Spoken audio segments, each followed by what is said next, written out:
Hi guys! Welcome back again to my YouTube channel. Today is Sunday. So, happy Sunday sa inyong lahat guys. So, kamusta kayong lahat?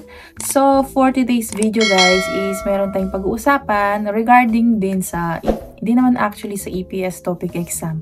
Galing to sa isang question ng isa kong follower sa TikTok. Yes, minsan nagko-content din ako regarding EPS sa TikTok account ko. Pero madalang lang naman yung mga ginagawa kong content dun guys. So kung gusto nyo akong i-follow sa aking TikTok account, i-flash ko siya dyan sa screen. So dyan sa Marge in Korea guys. You can follow me dyan sa aking TikTok account.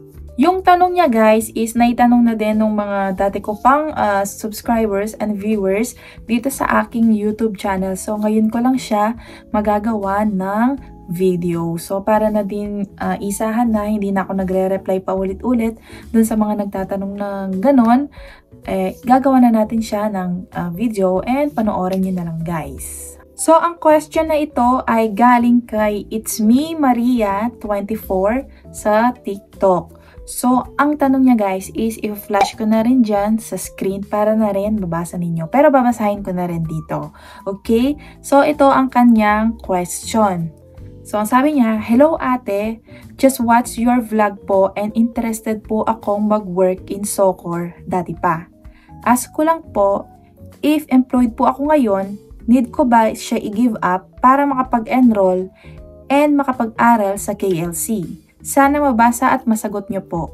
Thank you." Yon ang kanyang question. So, medyo personal yung question niya guys kasi nga employed siya. Hindi naman pwedeng kung sinabi ko na mag-resign ka para mag-aral ng Korean language. Hindi dapat sa akin galing yung decision na yon. It's very personal. So, kailangan nasa kanya pa rin yung decision na yon. So, ang sasabihin ko lang dito ay opinion ko lamang. So, hindi naman nasabi ni Miss Maria kung ano ang status niya, is kung married siya or single, merong anak, or meron siyang family na binubuhay. For example, siya ang breadwinner sa kanilang pamilya. So, depende kung alin siya pasok doon. Okay? So, hindi natin alam. So, ang masasabi ko lang sa kanyang katanungan ay hindi advisable na i-give up yung pagiging employed para lang makapag-enroll and makapag-aral sa isang Korean language center. Paalala ko lang guys na yung pag-aaral ng Korean language or pag-enroll sa Korean language center ay isang preparation lamang para mag-take ka ng EPS TOPIK exam. So, preparation lang ito guys para sa exam. Hindi ito para makapunta ka talaga ng South Korea kasi baka yung iba iniisip kapag nag-enroll sila sa Korean language center and nakapag-graduate na sila doon, akala nila after nun lilipad na sila papunta ng South Korea. Kasi baka ganon ang iniisip ni Miss Maria. So, hindi po ganon. So, after mong mag-graduate sa isang Korean language center, ang gagawin mo pa lamang ay maghintay pa lang ng registration for EPS TOPIK exam. And after nun, doon ka pa lang magtitake ng EPS TOPIK exam. And syempre, kapag naipasa mo, yun na talaga ang pinaka-ticket mo papunta ng South Korea. And lalo na kapag na-select ka na ng isang employer. Kaya uulitin ko guys, kung nag-aral ka sa isang Korean language center, hindi automatic nun ay pagkatapos mong mag-aral doon, lilipad ka na ng South Korea. So marami ka pang process na pagdadaanan. Kumbaga, preparation pa lamang iyon para sa EPS TOPIK exam. So yun guys, naiintindihan nyo ba? And paalala ko lang guys, lalo na dun sa mga nag-enroll sa isang Korean language center, hindi porket natapos na ang iyong pag-aaral sa center or kapag nag-graduate ka na doon, ay titigil ka na sa pag-aaral. Hindi po ganon. So, continuous learning yan guys, hanggang sa malapit na ang EPS TOPIK exam. So, hindi maganda na after mong mag-graduate, wala na.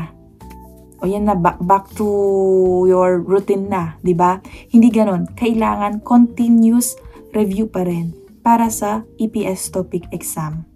So, kung may magtatanong naman kung what if ipagpapatuloy yung pagtatrabaho and isasabay sa pag-aaral ng Korean language sa isang KLC or Korean Language Center.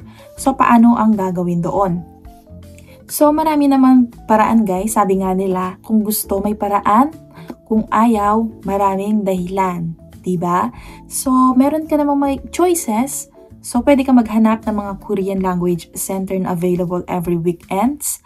Or meron naman through online. So, alam ko meron mga ibang Korean Language Center na nag-o-offer ng mga ganon. So, syempre, ang gagawin mo lang guys, mag-search lang kayo sa Facebook or magtanong kayo sa mga Facebook, EPS Topic Facebook page para mabigyan kayo ng mga ibang insights, lalo na dun sa mga lugar ninyo, baka meron, di ba? So, ayun guys, pwede kayong mag-search through Facebook. And malay nyo, makakita din kayo ng mga KLC na nag-o-offer ng online and night shift pa. Diba? So, syempre guys, browse lang yan sa Facebook. So, kung wala kang ginagawa, pwede ka namang mag-research. So, alam naman natin, nandyan na lahat sa Facebook, pinopost nila. And make sure, diba guys, na dapat legit yung inyong mga mapagtatanungan. So, kailangan check nyo din before kayo magtanong. So, uulitin ko guys na hindi advisable na i-give up ang iyong pagtatrabaho para lang sa pag-aaral or pag-enroll sa isang Korean Language Center. So, i-share ko lang sa inyo to guys. Nung batch namin, merong ganyan din na situation, yung ganyan na problema nila. So, nagsisecond thought sila kung i-give up pa nila yung trabaho nila para mag-aral. So, ang ginawa nila guys, pinagsabay nila. So, itong mga kakilala ko tong mga to guys, ay self-study din. So, yun, nagtatrabaho sila sa umaga, nag-aaral ng gabi. So, ayun, luckily, pumasa sila sa EPS TOPIK exam and nandito na rin sila sa South Korea. So, kung kaya nila guys, syempre, kaya nyo din. So, basta buo ang loob ninyo and talagang 100% na gusto nyo yung ginagawa ninyo. Okay? And gaya nga nasabi ko kanina, depende sa situation nyo sa buhay. So, kung meron kang pamilya, binubuhay, tas meron ka pang anak, syempre talagang hindi advisable na itigil mo yung pagtatrabaho mo. Diba? Kung ikaw naman ay single or yung mga may iba kang family na nagtatrabaho, or in short, hindi ikaw yung pinaka-breadwinner sa inyong family, kumbaga yung trabaho mo, kumbaga yung sahod mo, parang sa'yo lang, ganun. Medyo doon pasok na pwede mong i-give up yung iyong trabaho. Ganon. Pero kung may binubuhay ka naman guys, hindi yun advisable. Kasi gaya nga nasabi ko, hindi porket nag-graduate ka sa isang Korean Language Center, yun na yun, lilipad ka na ng South Korea. Hindi ganon. Marami ka pang prosesong pagdadaanan. Okay? So, ayun guys, ang aking masasabi sa tanong ni Miss Maria. So, I think nasagot ko na yung katanungan ng aking isang follower sa TikTok. So, once again guys, kung gusto nyo akong i-follow sa may gusto lang, you can follow me on my TikTok account. Ayan, i-flash ko dyan sa screen. So, ayun guys, yun ang ating chikahan for today's video. So, sana nagustuhan nyo itong topic na ito. So, kung nagustuhan nyo itong video na ito, please give it a thumbs up. And kung hindi ka pa nakakapag-subscribe sa aking YouTube channel, please subscribe to my YouTube channel. And please click the notification bell para updated ka sa mga video na i-upload ko dito sa aking YouTube channel. So, ayun guys, thank you for watching and see you on my next vlog. Bye!